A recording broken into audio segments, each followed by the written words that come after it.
I will keep this mercifully brief. The paper is called The Situation of Men in the Arts. I'll give you a clue. It's not very good. My name is Alexander Adams. I'm an artist and I've worked as an art critic for 15 years. This year my book, Culture War, was published. It deals with the intersection between identity politics and the arts. It includes a few pages about quota programming in the arts intended to exclude male artists. This short talk will explain the situation in the public arts sector regarding jobs and opportunities for men and how they are being deliberately restricted. Most of this relates to the fine arts, but you'll be very aware of the way this is mirrored in the commercial and popular arts. For various historical reasons, women rarely worked as artists before the 1890s. This led to few great women artists. This means few women artists in the canon. This causes the perception that women were excluded from the canon because they were women. This encourages the belief that historical gender disparities persist today. This contributes to the narrative that quotas and preferential treatment are necessary redress for persistent injustice. You'll recognise this sleight of hand in many areas where gender-based lobbying happens. A historical truth about unequal treatment is picked up by feminists and applied to disparities today that come from completely different causes. This is taken as a justification for preferential treatment and used by pressure groups to influence government policy and arts organisations. Working on the basis that men have an unfair advantage, arts bodies are encouraged to favour women over men in staffing, programming and audience outreach. Do men have an unfair advantage in the arts? Well, let's have a look at the figures. Starting last year, I set out to assess if women faced obstacles in the fine art world. Mandatory reporting to the British government in 2018 disclosed that women comprise 56% of the workforce in the UK arts sector, with an earning differential of only 2.6% unfavourable towards women in median income, mainly due to fewer women in top positions. Starting in July 2018, for 12 months, I collected data from English language press releases that I encountered every day as a critic. If women in the arts faced obstacles that their male colleagues did not, then surely this would be reflected in the daily data. I discovered that in new appointments to positions in arts organisations, women outnumbered men. Overall, 63% of appointments were women, and not to minor positions. The press releases related to senior posts. At this rate, in an already female-dominated workforce, the arts in the UK will soon become controlled primarily by women. What about women artists? Estimates of the percentage of artists who are women range from 38 to 52%, but considering the limitations of maternity and childcare, the number of active professional women artists seems about 45%. I found that women had 45.5% of all opportunities in fine art events in the press releases that I saw. In other words, women artists have a chance to participate in the arts events which matches the proportion of the artist population that they form. What about prizes? In the survey data, women artists won 69% of major prizes. Forming 45% of a population but winning 69% of prizes is something of an overperformance, to put it mildly. There's more coming. This inbuilt bias against male artists in the public sector is even starker when it comes to events designated single gender by participation. I looked at events that have been programmed to promote art by artists who shared a single gender. That is, events that were deliberately organised on a selection criterion of participants having a common gender. I found 4 specifically male-only events. These were mainly awareness-raising events, some connected with men's health. For female-only events, I found 83. A brother and sister who, should they become artists who have the same ability and were educated together, face different futures. At the outset of their careers, the sister has more opportunities than the brother. If the sister has a baby, takes 3 years out of her career, and afterwards comes back to work part-time for 5 years, her career will be impeded compared to her brother's.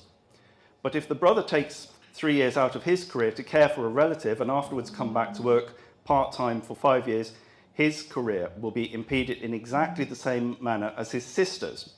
It isn't to do with sex, it is to do with acting as primary caregiver, and it would be the same for a man as for a woman. When a woman comes back to art, just as at the outset of her career, she has more opportunities than her brother. As far as I'm aware, there are no prizes, stipends, grants, honours, societies, exhibitions, and even whole galleries reserved exclusively for men, whereas there are a number reserved exclusively for women. Did you know that the Mayor of London, Sadiq Khan, he's behind you, no, has instructed London Underground that they cannot consider submissions for art made by male artists for London Underground promotional material. And that's true. If you search, you will find a host of awards, prizes, and societies designed to benefit women and only women. Women have measurably more opportunities than men in the arts, justified on the basis of historical oppression which has not applied for 60 or arguably over 100 years. In terms of appointments and prizes, women do disproportionately better than men. However, the impression of unequal treatment and unequal opportunities has been nurtured by feminists in order to extract privileged treatment in terms of special programs, quotas, bursaries, prizes, and favourable reception in competitive situations at a time when women face no institutional disadvantages in the arts.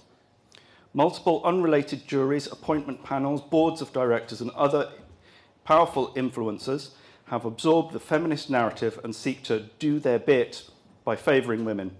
Overall, the result is the hyper-privileging of women in the arts, a field which is not only very socially liberal, but also protected by subsidy, public employment, and civil service status. In other words, in the public sector of museums, local galleries, and NGOs, there is limited influence of competition, commercial imperative, and performance-related rewards.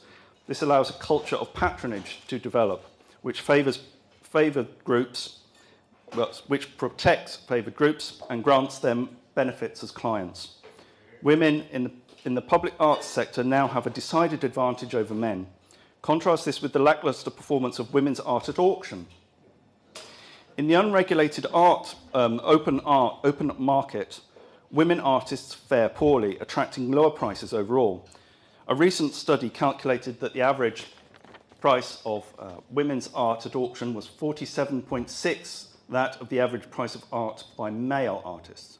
One interpretation is that the market is sexist and demonstrates ingrained prejudice against women's art. It's possible. That is the view you will get in newspapers, art website, and pressure group reports. Here is an alternative.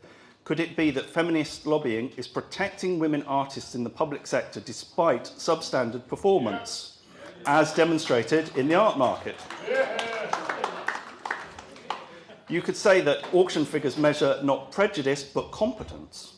Far from displaying bias against women artists, do the figures not portray a simple commercial rejection of art that is not sufficiently appealing?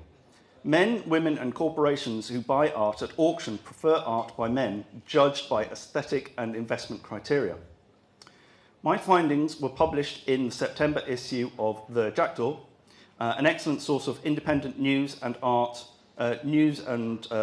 reviews on fine art. If you go to the website, thejackdaw.co.uk, please have a look, see if you like what you see. If you do, please consider subscribing. There is more material in the printed version. If you do subscribe, you'll be supporting independent journalism. When this data was offered, my data, was offered in advance to a journalist to be used in newspaper articles, the approach was met with regretful response. Yes, the data looked sound and it matched the journalist's own observations, but the newspaper editors would not accept a piece that contradicted the common assumption that women face prejudice in all areas of British life. The truth was simply too awkward. It did not fit. The journalist and editors could see the implications of the survey and how it would clash with their readers' perception of the world. We live in a time when the mass media seeks to maintain a liberal cosmopolitan consensus in defiance of embarrassing truths. One of those embarrassing truths is that in mainstream British society, feminists form a factional lobbying group seeking to advance and protect women in a time of equal rights and treatment. Rather than study data and allow that to inform general opinion and public policy, an established elite believes that erroneous assumptions and costly investments must be protected by suppression of data. Statistics demonstrate that trust in the media is at an all-time low, with people seeking out alternative voices on internet blogs, podcasts, and videos. That is why independent journalism and outlets for staunchly committed commentary and political dissent are more necessary now than ever before. Events like this one allow us to exchange information and speak the truth in a time when newspapers will not publish the figures you have heard tonight. Please remember and share this information. Thank you.